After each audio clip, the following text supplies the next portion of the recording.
우리의 마음은 어두움에 참 쉽게도 사로잡히는 것 같습니다. 한 통화 받은 전화로 인해서 방금 전까지는 평안했는데 내 마음이 그 통화로 인해서 어두움에 사로잡히기도 합니다. 직장에 많은 동료들이 있는데요, 그 많은 동료들 중에서 한 사람과의 관계가 틀어져서 내 마음이 그 어려운 관계로 인해서 어두움에 사로잡히기도 합니다. 우리의 애 또한 가족이 아파서 병에 걸려서 그 아픈 병으로 인해서 고생하는 가족으로 인해서 마음이 어두움에 사로잡히기도 합니다. 우리의 삶은 많은 면을 가지고 있는 이 입체와 같은 것 같아요. 수많은 삶의 면들이 있죠. 입체이죠. 근데 수많은 면들이 있는데요, 그 많은 면들 중에서 한 면만 힘들어지면, 그 문제가 있으면 삶 전체가 어두움에 사로잡힙니다. 그러니까 우리의 마음이라고 하는 것이 얼마나 쉽게 어두움에 사로잡히게 되어집니까? 삶의 수많은 면들이 있는데, 많은 면들이 있는데 그 중에 한 면만 힘들어지면, 어려움이 있으면 삶 전체가, 즉 우리의 마음이 어두움에 사로잡히니까요. 그런데 복음은 우리에게 말씀하고 있습니다. 이렇게 우리의 마음이 어두움에 사로잡히기 쉬운데 하나님의 빛이 우리 마음을 향하여 비추고 있느니라. 복음이죠. 이런저런 일로 인하여 우리의 마음이 어둠에 사로잡혀 깜깜하고 어떻게 해줄지 모르고 당황스럽고 어떻게 해줄지 분별이 되어지지 않고 억눌리고 이러는 것이 우리의 마음인데, 하나님의 빛이 우리를 향해서 비추어 다시 비단에 거할 수 있으니 얼마나 귀한 복된 소식입니까?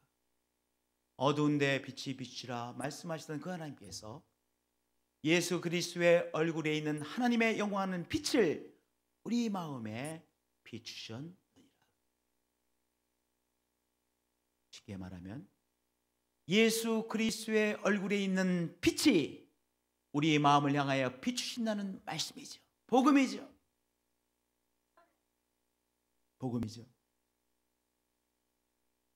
그리스도의 얼굴에 있는 빛이 우리 마음을 향하여 비추십니다. 십자가의 예수님께서 당신 품 안에 우리를 품고 계시다고 하는 그 귀한 사실로 우리를 비추시고, 죄와 죽음의 세력을 물리치신 부활하신 예수님께서 우리를 향해 비추시고, 예수님께서 우리를 향해서 빛을 비추시니까 우리는 뭐만 하면 돼요? 어둠이 우리를 사로잡으려고 할 때 예수님을 향하여 방향을 잡으면 되는 것이죠. 그렇죠? 해바라기처럼 우리를 향해 비추시는 예수님을 향하여 우리가 방향만 잡으면 다시 어둠은 물러가고 빛이 우리의 마음을 사로잡게 되어집니다. 빛 안에서 우리가 새롭게 일어서게 되어지는 것이죠. 무엇하기만 하면요, 우리를 향해 빛을 비추시는 예수님을 향하기만 하면 그것이 믿음이죠. 그러면 예수님을 향한다는 것이 무엇일까요? 우리를 향해 사랑의 빛, 부활의 능력의 빛을 비추시는 예수님을 향한다는 것이 무엇일까요? 먼저 예수님을 향한다고 하는 것은 고난을 기꺼이 짊어지는 것입니다. 예수님께서 고난을 기꺼이 짊어지셨죠. 예수님에게 주어진 그 엄청난 고난을 우리 예수님께서 십자가상에서 기꺼이 짊어지셨습니다. 나는 도저히 이룰 수 없다고, 이건 너무 정말 말도 안 되는 일이라고 그렇게 예수님께서 발버둥을 치신 것이 아니라 예수님 앞에 주어진 그 어려움을, 그 죽음의 사역을 기꺼이 짊어지셨습니다. 그렇듯이 우리 앞에 다가온 어려움을, 우리 앞에 다가온 고난을 내가 기꺼이 짊어지겠습니다. 내가 이 어려움을 기꺼이 짊어지면 이것을 감당할 새 힘을 주님께서 주실 것을 믿습니다. 내가 기꺼이 감당해낼 수 있기에 이 어려움도 저에게 허락해 주신 것을 믿습니다. 그 믿음을 가지고 나에게 다가온 어려움, 나에게 찾아온 이 고난, 역경을 내가 기꺼이 짊어지는 것, 그것이 뭐예요? 나를 향해 빛을 비추시는 예수님을 향하는 것입니다.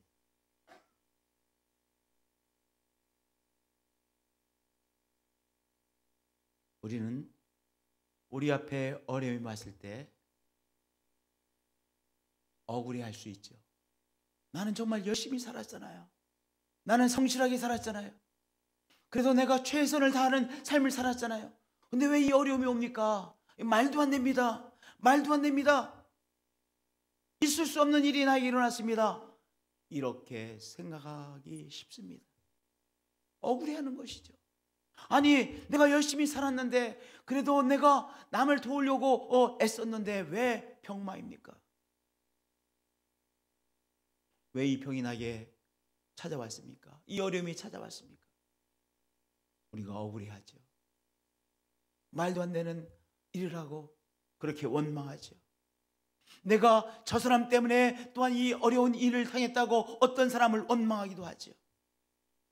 고난 자체에 대해서 원망하죠. 있을 수 없는 일이라고 원망하죠.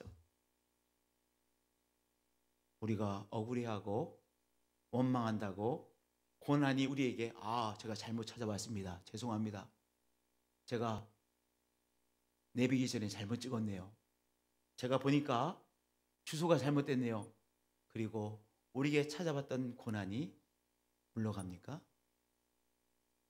우리가 억울해하면 할수록, 그리고 원망하면 할수록 우리에게 찾아온 고난은 더 커집니다. 더 무거워집니다. 이렇게 하나님의 말씀은 우리에게 말씀해 주셨습니다. 우리가 사방으로 우겨쌈을 당하여도 쌓이지 아니하며, 사방으로 우겨쌈을 당하면 그 우겨쌈을 당하는 것이 인생이잖아요. 그런데 사방으로 우겨쌈을 당하여도 쌓이지 아니하며, 답답한 일을 당하여도 낙심하지 아니하며, 거꾸로 트림을 당하여도, 업어치기를 당하여도 망하지 아니하고, 우리가 항상 예수의 죽음을 몸에 짊어지문이라고 말씀하고 계세요.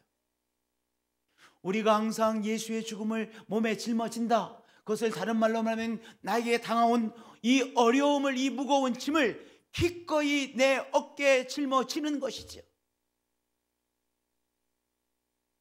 억울해하고 말도 안 된다라고 말하고 그렇게 생각하고 누구 때문이라고 억울해하고 원망하면 오히려 짐은 더 커집니다. 무겁기는 더 무거워집니다. 물속에 빠진 것 같아요.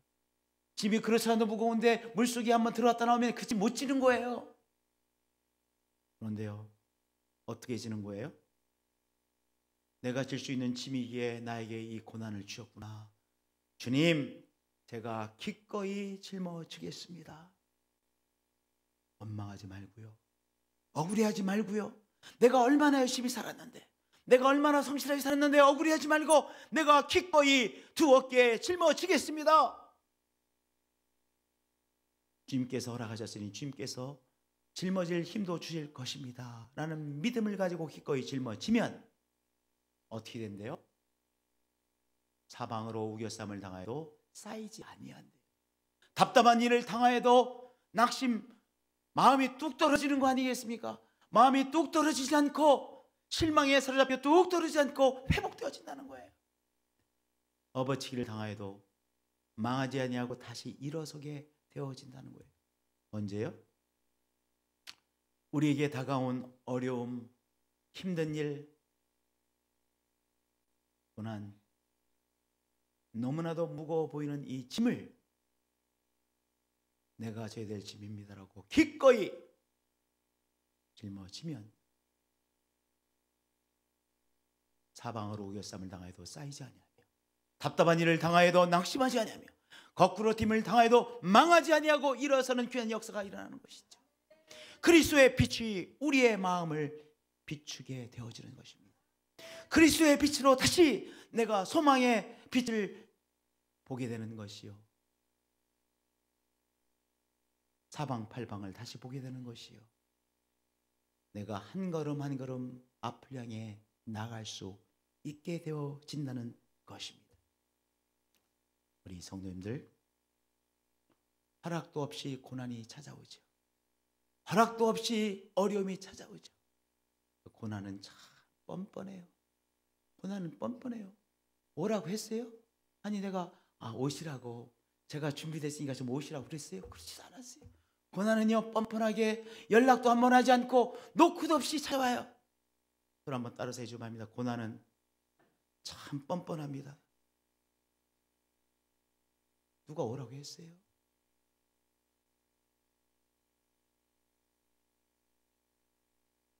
어느 가정에 제가 대신 막았는데 입구에 이렇게 써있더라고요.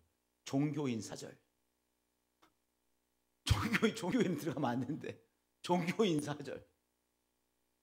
하여튼 여러분, 고난은요 고난 사절 해도 들어가요. 종교인 사절인데 제가 들어갔어요. 뻔뻔하게 들어갔어요. 여러분, 노크도 없이요 고난이 어려움이 우리를 찾아와 우리 안에 머무릅니다. 오늘 우리는 누구입니까? 예수님처럼 우리 앞에 다가온 어려움을, 노크도 없이 찾아온 어려움을 내가 기꺼이 짊어집니다. 그런 자세로 고난을 짊어지는 것이죠. 우리 한번 웃어보세요. 웃으면서 짊어지는 거예요. 왜냐? 예수님께서 기꺼이 십자가 지셨잖아요. 우리도 여기 예수님처럼 우리가 항상 예수의 죽음을 몸에 짊어지면, 예수의 죽음을 몸에 짊어진다는 게 뭐예요? 십자가를 짊어지는 거예요. 십자가를 짊어지는 것이 뭐예요? 어려움을 짊어지는 거예요.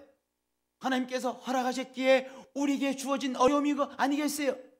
우리가 항상이라는 소리는 저는 오히려 기꺼이라고 그렇게 이해를 했어요. 예수의 죽음을, 어려움을 기꺼이 우리 삶에 짊어지면 그럼 어떻게 된대요? 사방으로 우겨쌈을 당하여도 쌓이지 아니하며 답답한 일을 당하여도 낙심하지 아니하고 거꾸로 팀을 당하여도 엎어치기를 당해도 망하지 아니하고 다시 일어서게 되어지는 것이죠. 어떤 어려움이 여러분 앞에 와 계십니까? 어떤 답답한 일이 여러분 앞에 와 계십니까? 오늘 성령 안에서 예수님, 제가 이 어려움을 기꺼이 짊어지겠습니다. 오늘 성령이 주시는 이 마음을 붙잡으시는 한 분 한 분들이 되어지실 축복드립니다.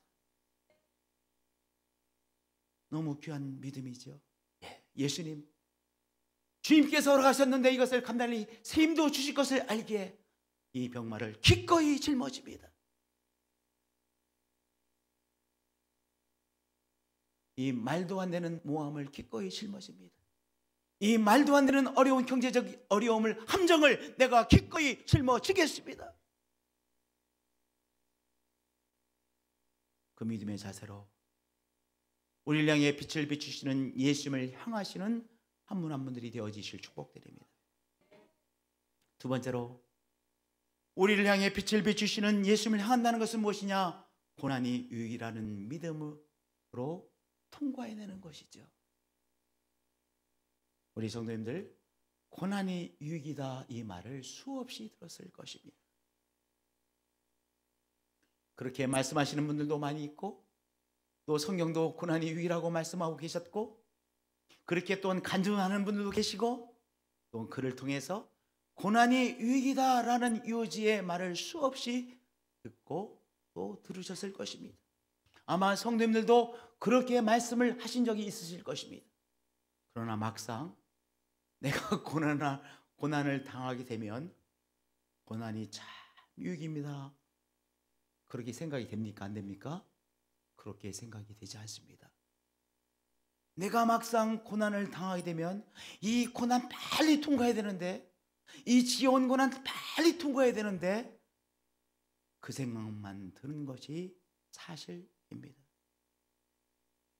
그럼에도 불구하고 고난은 유익입니다. 고난은 왜 유익이냐? 고난을 통해서만 얻게 되는 보물이 있기 때문입니다. 고난이라고 하는 것은 대체 불가한 요소이기 때문입니다. 다른 것으로 대체하면 고난 대신에 다른 것을 통해서 얻으면 되는데, 여러분, 고난은 대체 불가한 것이기 때문에 고난은 중요한 유익을 우리에게 주는 중요한 것입니다. 여러분들, 때때로 우리를 현혹하는 광고 중에 이 벨트를 딱 매기만 하면, 두르기만 하면, 잠잘 때 두르기만 하면 똥배가 싹 빠집니다. 여러분, 믿고 계신 분 계세요?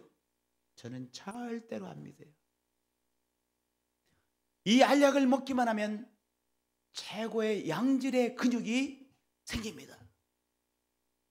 이 근육이 참 중요하더라고요. 우리 정 집사님, 박숙지 집사님, 근육이 중요하죠? 의사 선생님들, 근육이 중요한 것 같아요. 근육이 있어야 돼요. 발에 이 근육이 있어야 되고, 손에도 근육이 있어야 되고, 다 근육이 있어야 돼요. 이 척추를 또한 받치는 근육도 있어야 돼, 근육이 있어야 돼. 그런데 이 알약을 먹으면 근육이 다 유지가 되시면 됩니다. 더 많은 근육이 생깁니다. 여러분들, 운동을 대체할 수 있는 알약 있습니까? 없습니까? 없습니다. 운동을 대체할 수 있는 알약 없어요. 운동을 해야 똥배도 빠지고요. 운동을 해야 근육이 안 빠져나가고 근육이 더 생기고요. 그런데요, 그 운동을 대체할 수 있는 것이 없어요. 죄송하지만 저를 한번 따르세요. 운동을 대체할 수 없습니다. 운동을 대체할 수 있는 어떤 것도 없듯이 고난을 대체할 수 있는 것이 없습니다. 그래서 고난은 유익이라고 하는 것입니다. 아브라함, 그냥 살았으면 나름대로 평탄히 살다가 이 세상을 마쳤을 것입니다. 그런데 하나님께서 주시는 말씀을 듣고 그 말씀을 순종했다가 정말 고생 많이 했습니다. 고향 아비집 본토를 떠나서 이 정말 모르는 길을 갔으니 아브람과 사라가 얼마나 생고생 많이 했겠습니까? 그것도 나이가 먹어서 아브람과 사라가 남의 동네를 전전하며 살면서 아브람과 사라가 고생을 많이 했습니다. 그 고생을 통해서 아브람이 믿음의 조상이 되었던 것입니다. 하루아침에 아브람이 된 것이 아니라, 믿음의 조상이 아브람이 된 것이 아니라 고난을 통해서 아브람이 믿음의 조상 아브람이 된 것이죠. 험난한 과정들을 통해서 이삭이 순종하는 이삭이 되어진 것이죠. 야곱 아시죠? 참 야곱은 이 자의식이 강한 사람 같아요. 뭐래도 한번 제대로 살려보고 애쓰고, 자의식이 강한 사람 있잖아요. 눈이 철망철망하고 제대로 한번 살아보려고 하고, 출세해보려고 하고, 잘 살아보려고 하고, 자의식이 강한 야곱이에요. 많은 고생을 통해서 야곱이 이스라엘이 되어졌습니다. 이스라엘 12지파의 아비가 되어졌습니다. 무엇을 통해서? 고난을 통해서. 야곱이 정말 나이 많이 먹어서 죽은 줄 알았던 11번째 아들 요셉이 애굽의 총리 대신에 있다는 소식을 듣고, 이제 자기들 이 야곱의 아들들과 함께 총리 대신으로 있는 이 요셉의 땅으로 다시 이민을 가죠. 130살 먹었을 때 또다시 이민을 떠나요. 그리고 총리 대신으로 있는 11번째 아들 요셉의 소개로 바로 앞에 씁니다. 그리고 바로 앞에서 이렇게 말합니다. 내 나그네 길의 세월이 130년이니이다. 내 나이가 얼마 못 되니? 좀 겸손하게 표현하잖아요. 어르신들은 내 나이가 얼마 못 되니 우리 조상의 나그네 길의 연주에 미치지 못하나이다. 못하나? 그 다음에 한마디가 정말 뼈에 사무쳐요. 험악한 세월을 보내온 나이다. 야곱이여, 130년 지난 세월을 돌아보며 바로 왕에게, 바로이시여, 제가 험악한 세월을 보내었습니다. 굴곡 많은 인생을 살아왔습니다. 그 굴곡 많은 고난의 시간들을 통하여, 그러나 야곱이 믿음으로 잘 통과함을 통해서 야곱이 이스라엘이 되어진 것입니다. 고난을 대체할 수 있는 것이 없습니다. 요셉도 믿음으로 고난을 잘 통과함으로 애굽의 총리 대신이 되어서 기아에 굶주리는 수많은 사람들을 먹여 살리는 일에 쓰임받았던 것이죠. 다윗도 믿음으로 고난을 통과함으로 영광스러운 다윗 왕이 되어질 수 있었던 것이죠. 예, 맞습니다. 믿음으로 고난을 잘 통과하면 우리에게 큰 유익이 되어집니다. 성경은 어떤 유익을 얻게 되느냐? 우리가 항상 예수의 죽음을 몸에 짊어지면, 고난을 통과하면, 고난을 기꺼이 짊어지면, 고난이 유익인 것을 깨닫고 유익이라고 고백하며 짊어지면, 그다음에 뭐라고 했어요? 예수의 생명이 또한 우리 몸에 나타나게 하려 함이라고 했어요. 예수의 생명을 얻게 되어진다는 것이죠. 무엇을 통해서요? 어려움을 통해서, 역경을 통해서, 앞이 보이지 않는 깜깜한 그 어려움의 과정들을 통하여 예수의 생명을 우리의 삶에 얻게 되어진다는 것입니다. 여기 예수의 생명은 무엇이겠습니까? 바로 내 자아가 죽고 예수님께서 나의 삶에 왕이 되시는 삶을 말하는 거예요. 내 자아가 죽고 예수님이 나의 정말 진정한 왕이 되어서 살아가는 그 삶을 말하는 것입니다. 우리 성도님들, 징그럽게 죽지 않는 것이 무엇입니까? 우리의 자아입니다. 그러면 따라서 해주시기 바랍니다. 나의 자아는 징그럽게 안 죽습니다.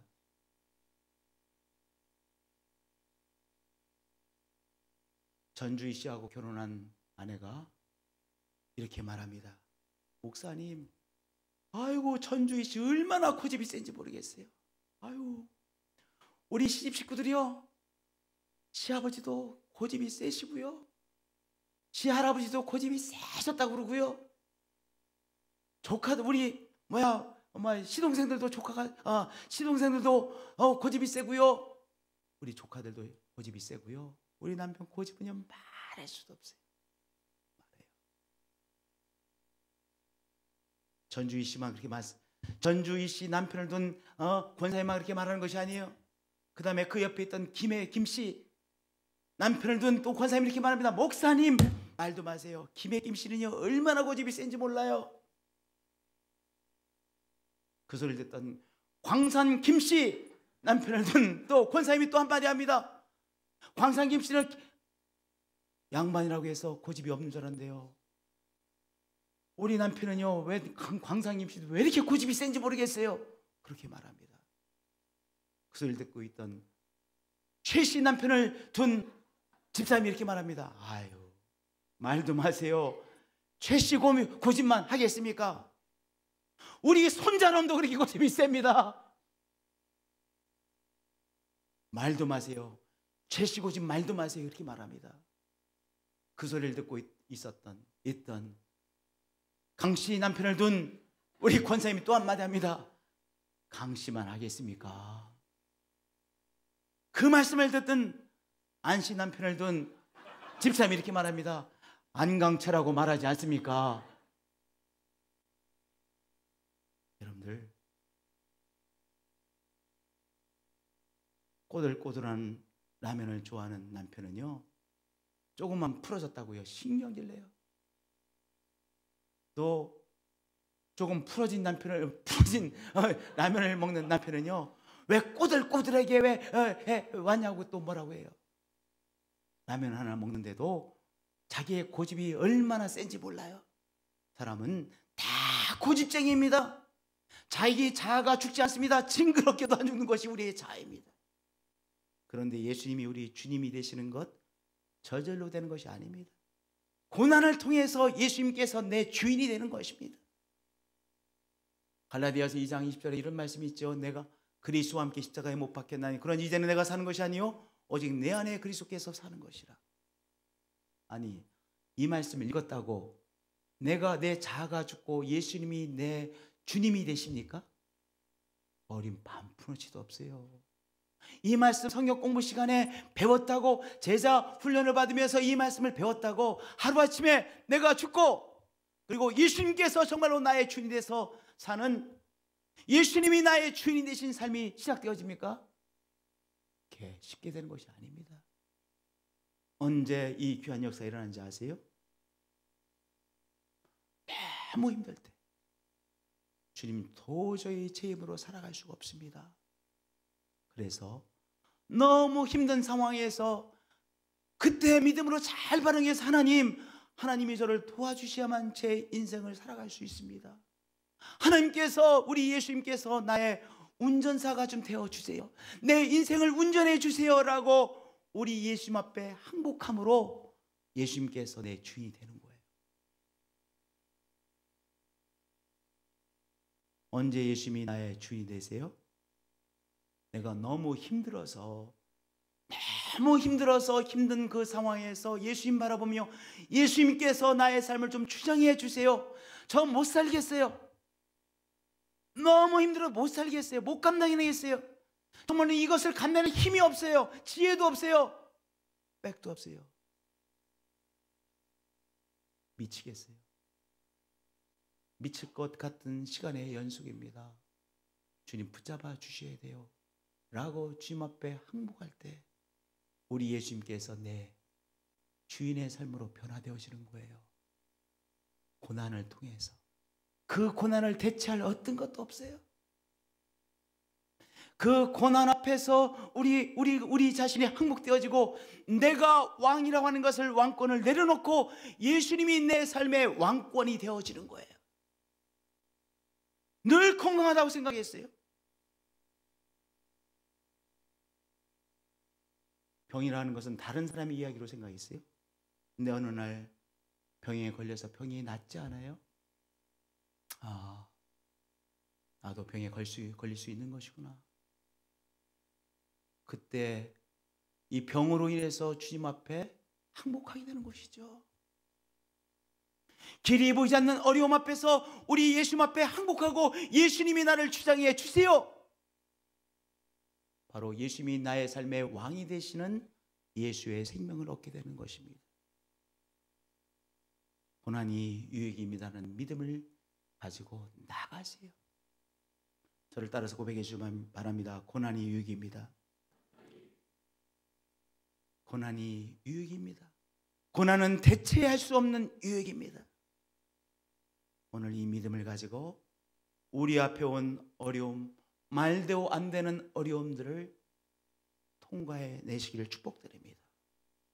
그러면 그리스도의 영광의 빛이 우리의 마음을 비추어 승리하게 되어지는 것입니다.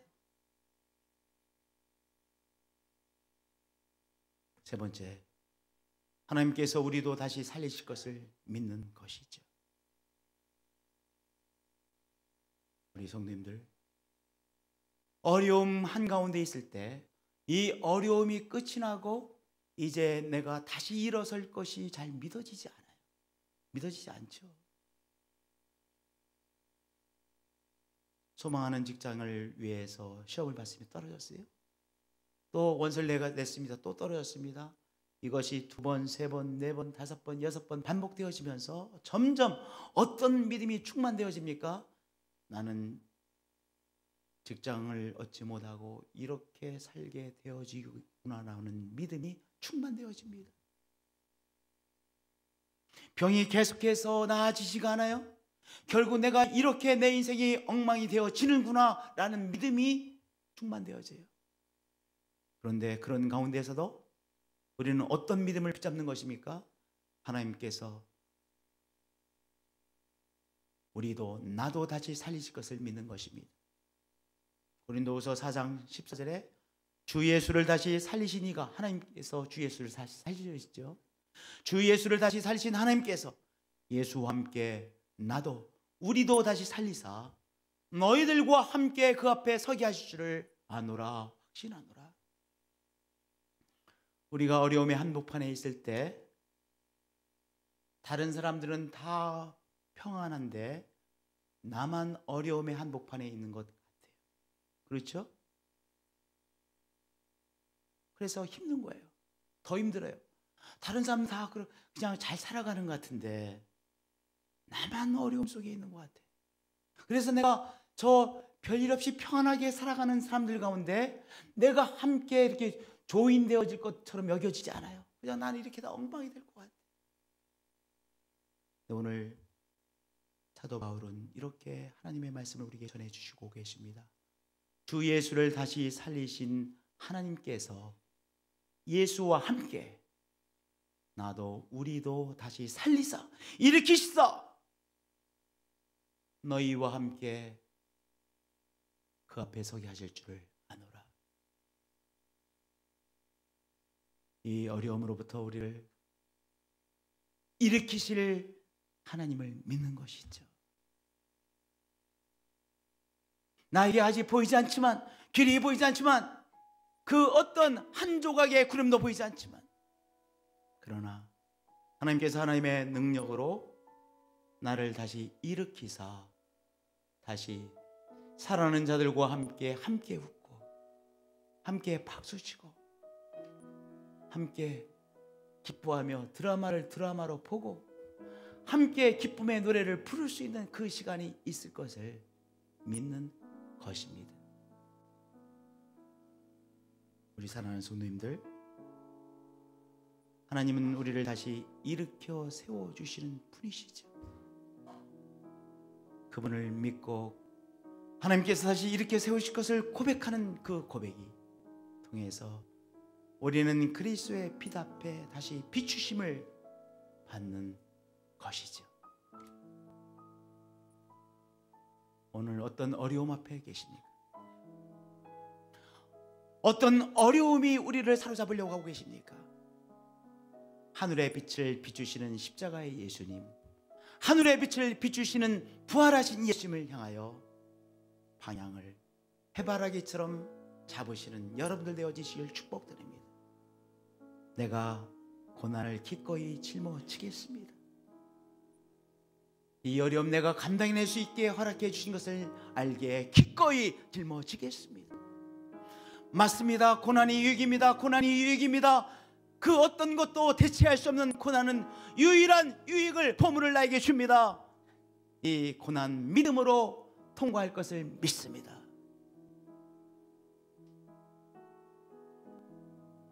우리 하나님께서 예수 그리스도와 함께 이 한복판에서, 이 어려움의 한복판에서 나를 일으켜 세우실 것을 믿습니다. 그 믿음의 고백으로 나가셔서 빛 대신 그리스도를 새롭게 체험하시고 빛 대신 그리스도의 승리를 새롭게 체험하시는 이 성도님들 되어지시기를 예수님의 이름으로 축복드립니다.